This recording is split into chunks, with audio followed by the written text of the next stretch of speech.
Oui, je crois que je dois arrêter de traduire et considérer les Français comme assez intelligents pour traduire du belge au français. Ah oui.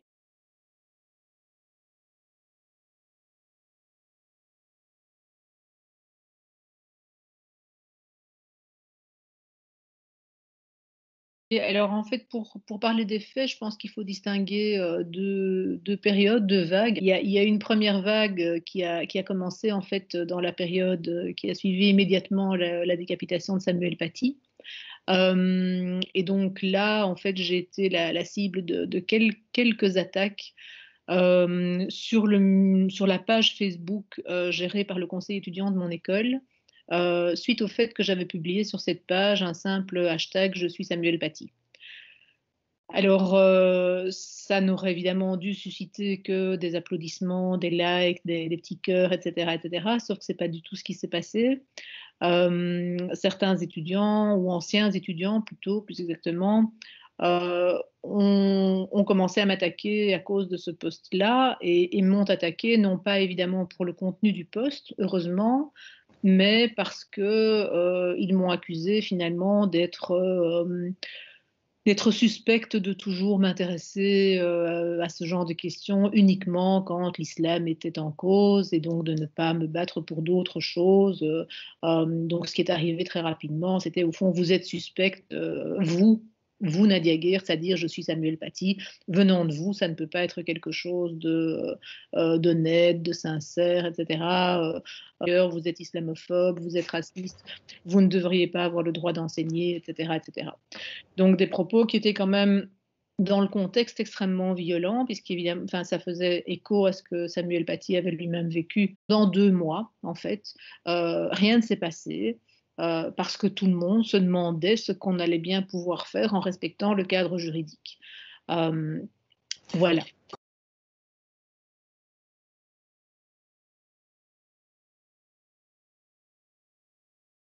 C'est une excellente question.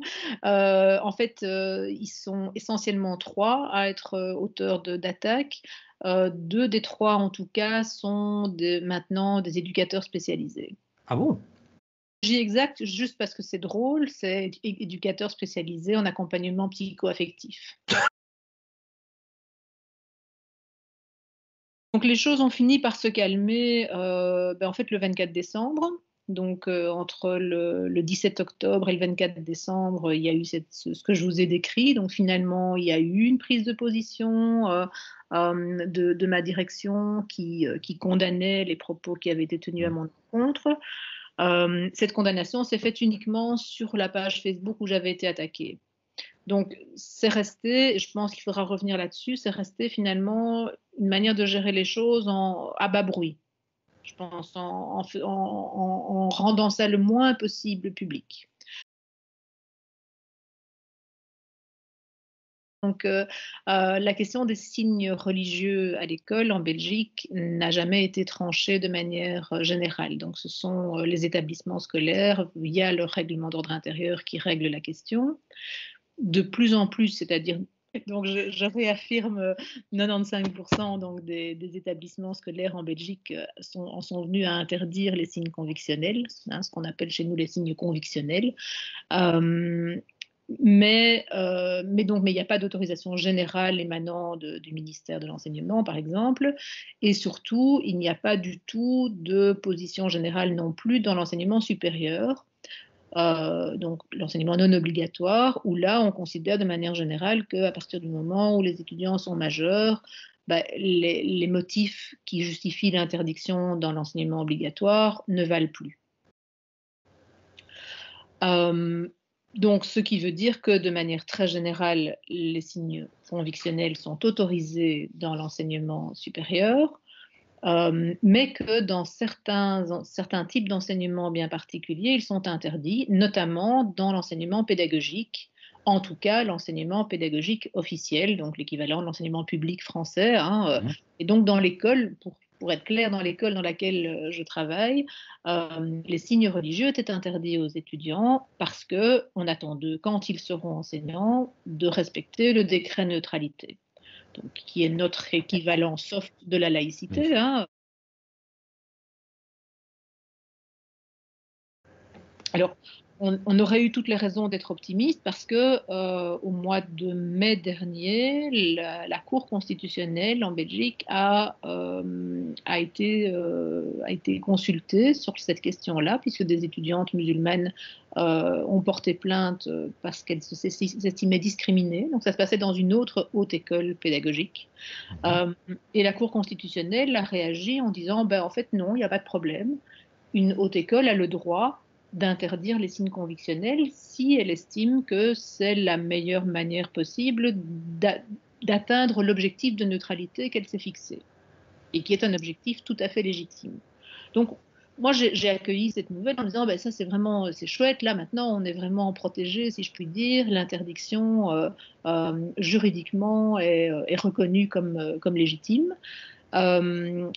Et donc, je ne m'attendais pas du tout à ce qui vient de se passer maintenant, c'est-à-dire que la Fédération Wallonie-Bruxelles, donc qui est en fait l'équivalent de l'État belge, a annoncé par voie de presse samedi dernier qu'il avait décidé, dès la rentrée prochaine, d'autoriser les signes religieux aux étudiants. Les étudiants de mon école ont traduit, à mon avis malheureusement à raison, que dorénavant, ils pourraient porter des signes convictionnels à l'école dès l'année prochaine. Et donc, du coup, à mon avis, il y a dû y avoir une concertation, un mot d'ordre, quelque chose qui a circulé parmi les anciens étudiants de l'école dans laquelle je travaille, parce que j'ai reçu à ce moment-là des dizaines et des dizaines de messages d'insultes, de haine, comme si finalement c'était à cause de moi que depuis des années on ne pouvait pas porter le voile et que maintenant le moment était venu de me faire un pied de nez sous toutes les formes possibles, enfin y compris les plus agressives et les plus calomnieuses. Ah oui, oui, oui, oui, clairement, oui, oui, oui, bien sûr, oui, oui, oui. On me traite à un moment donné de sale vieille lesbienne. Bon, voilà, si ça leur fait plaisir. Enfin, ce qui revient le plus régulièrement, c'est toujours la même chose. C'est raciste, c'est islamophobe, c'est je ne devrais pas avoir le droit d'enseigner, surtout pas dans une filière pédagogique, parce que je suis haineuse, en fait. Ça semble, le consensus semble se trouver dans ce noyau-là. Voilà, je suis une femme pleine de haine qui, à ce titre-là, devrait être écartée de l'enseignement. Mais moi, j'étais disposée, évidemment, à leur enseigner de la même manière que j'ai toujours enseigné à des gens qui ont des convictions X, Y ou Z sans faire de différence entre eux. Le problème, c'est plutôt que c'est eux qui ne veulent plus de moi, en fait. Les enseignants de l'enseignement officiel en Belgique, francophone, sont soumis à un décret de neutralité. Donc, ce décret donc, est un texte légal qui énumère en fait les droits et obligations des enseignants dans l'exercice de leurs fonctions. Pas question d'accepter des idées racistes, xénophobes, antisémites, homophobes, sexistes, etc., etc. Je pense que dans ceux qui ne sont pas d'accord avec moi, il y a ceux qui ne sont pas d'accord avec moi et qui du coup ne voient pas pourquoi ils me soutiendraient. C'est-à-dire qu'ils ne sont pas capables de faire la distinction entre les idées que je défends et les menaces qui pèsent sur moi aujourd'hui. Ce qui est quand même très grave, puisque je parlais tout à l'heure du décret neutralité. Ben, les enseignants, on est quand même normalement tenus de se mobiliser quand les droits fondamentaux sont bafoués. Or ici, un de mes droits fondamentaux est bafoué, mon droit à la sécurité. Je ne parle même pas de ma liberté d'expression, hein, je parle de mon droit à la sécurité. Et donc normalement, il n'est plus question même de débattre du fond. C'est pas ça le sujet. Enfin, voilà, on n'en est plus là. Et le fait qu'ils ne soient pas capables de le voir est très inquiétant. Et autre dernière option et la plus inquiétante pour moi, c'est que je crois que certains d'entre eux, je soupçonne certains d'entre eux de penser qu'ils n'ont pas à me soutenir parce que les idées que je défends ne sont pas des idées démocratiques. Certains, pour le dire très clairement, certains de mes collègues enseignants, je pense, pensent de la même manière que les étudiants qui m'ont agressé. Enfin, il y a quelque chose là, de l'ordre du fantasme comme ça où les gens seraient nécessairement assignés à résidence parce qu'ils ont telle tête, parce qu'ils ont tel patronyme, parce qu'ils ont telle religion, parce que, enfin c'est délirant. Je veux dire, c'est la fin de la liberté individuelle. Mais ici, ce pourquoi je suis menacée, c'est pour avoir dit je suis Samuel Paty. C'est pas une opinion personnelle. Mais non, mais plus sérieusement, je sais pas s'il y a quelque chose de très organisé ni de très théorisé. Je pense en tout cas qu'il y a une vraie séduction qui est opérée sur la jeune génération, de toute cette pensée woke, hein, toute cette pensée, oui, décolonialiste, qui va promouvoir l'écriture inclusive, qui va traquer partout les rapports sociaux.